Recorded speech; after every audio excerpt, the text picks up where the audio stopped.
Catholic খ্রিস্টানদের প্রধান ধর্মগুরু পোপ ফ্রান্সিস মারা গেছেন। তার বয়স হয়েছিল ৮৮ বছর। স্থানীয় সময় সোমবার সকালে ভ্যাটিকানের নিজ বাসভবনে কাসা সান্তা মার্তায় শেষ নিঃশ্বাস ত্যাগ করেন তিনি। ২০১৭ সালে এসেছিলেন বাংলাদেশে। তার মৃত্যুতে শোক প্রকাশ করেছেন অন্তর্বর্তী সরকারের প্রধান উপদেষ্টা ডক্টর ইউনুস সহ যুক্তরাষ্ট্রের প্রেসিডেন্ট ডোনাল্ড ট্রাম্প ও বিশ্ব নেতারা।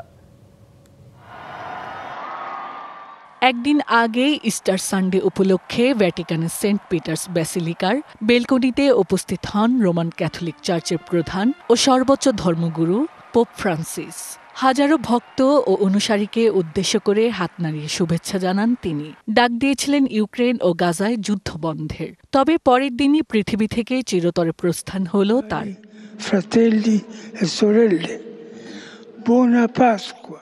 দীর্ঘদিন হাঁপানির মতো শ্বাসকষ্টে ভুগছিলেন গরিবের বন্ধু হিসেবে পরিচিত পোপ ফ্রান্সিস।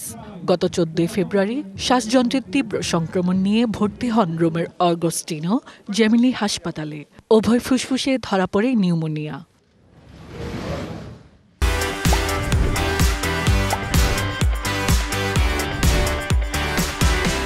ক্ষণে ক্ষণে শারীরিক অবস্থার অবনতি হতে থাকে তার। কোনোভাবেই শঙ্কামুক্ত হচ্ছিলেন না এই ধর্মগুরু।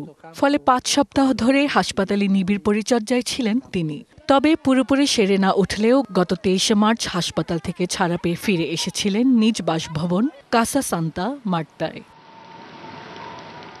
১৯৩৬ সালে ১৭ ডিসেম্বর আর্জেন্টিনার বুয়েনোস আইরেসে জন্ম হয় পোপ ফ্রান্সিসের।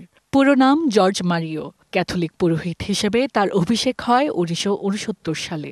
২০১৩ সালে তৎকালীন পোপ ষোড়শ বেনেডিক্ট অসুস্থতার কারণে পদ ছেড়ে দিলে পোপ নির্বাচিত হন তিনি।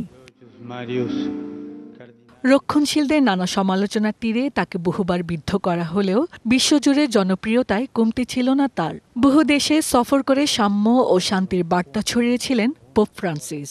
২০১৭ সালে ৩ দিনের সফরে বাংলাদেশেও এসেছিলেন এই ধর্মগুরু। Hasna Akhtar, DBC news desk.